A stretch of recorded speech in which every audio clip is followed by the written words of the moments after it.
ولا یخذلہ، اور نہ اس کو بے یار و مددگار چھوڑے۔ جس طرح سے ظلم کرنا حرام ہے، اسی طرح سے دوسرے مسلمان پر ظلم ہوتا ہوا دیکھنا بھی حرام ہے۔ بے یار و مددگار اس کو نہیں چھوڑنا ہے۔ ایسا نہیں کہ ہمارے سماج اور معاشرے میں ایک مسلمان پٹ رہا ہے، دوسرا مسلمان خوش ہو رہا ہے، ایسا نہیں ہونا چاہیے، بلکہ اس کو اس کی امداد کرنی چاہیے، اس کا تعاون کرنا چاہیے۔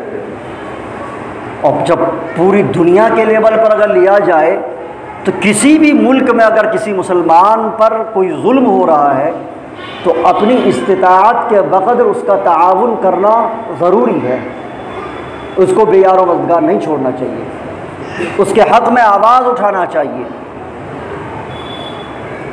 اگر ہندوستان کے لیول پر، ملک کی سطح پر اگر ظلم ہو رہا ہے مسلمانوں کے ساتھ، تو مسلمانوں کے لیے یہ ضروری ہے کہ اپنی استطاعت کے بقدر وہ اس کے خلاف آواز اٹھائے۔ ولا یخذلہ، اس کو بے یار و مددگار نہ چھوڑے۔ اور ایک حدیث میں اللہ کے نبی صلی اللہ علیہ وسلم نے یہ بھی ارشاد فرمایا کہ اگر کوئی انسان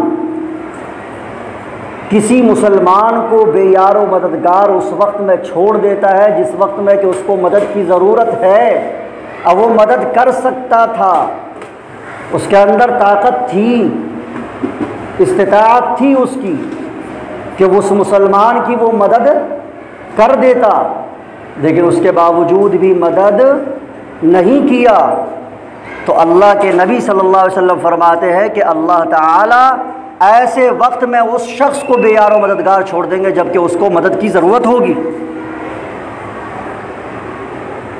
کہ اس کی مدد کے لیے بھی کوئی نہیں آئے گا، نہ اللہ تعالیٰ مدد کریں گے اس کی۔ آج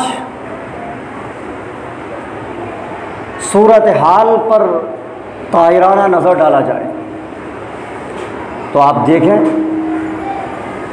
کہ اگر ایک مسلمان پر ظلم ہو رہا ہے تو دوسرا مسلمان یہ سوچ کر کہ ارے ہمارے ساتھ کچھ تھوڑے ہو رہا ہے، خاموش ہے، حالانکہ وہ بول سکتا تھا، وہ اس کی مدد کر سکتا تھا، تعاون کر سکتا تھا، لیکن نہیں کیا۔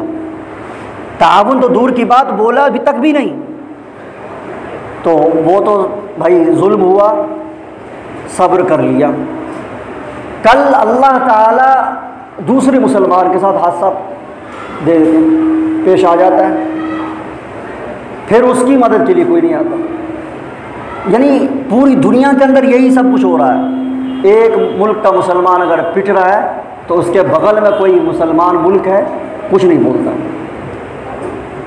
نتیجہ یہ ہوتا ہے کہ ایک وقت آتا ہے کہ وہ ملک بھی پٹ رہا ہے، یہ بھی نہیں بولتا ہے۔ اپنے سماج اور معاشرے ہی میں یہ خدائی نظام ہے، سسٹم ہے، نیچرل کا قانون ہے، اور نیچر کا قانون کبھی بدلتا نہیں ہے۔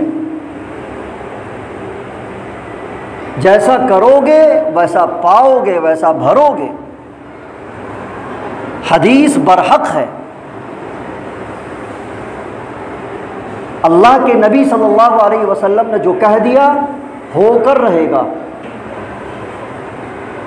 تو دوسرا حق یہ بیان کیا کہ ایک مسلمان دوسرے مسلمان کو بے یار و مددگار نہ چھوڑے، اس کی مدد کرے، اس کا تعاون کرے۔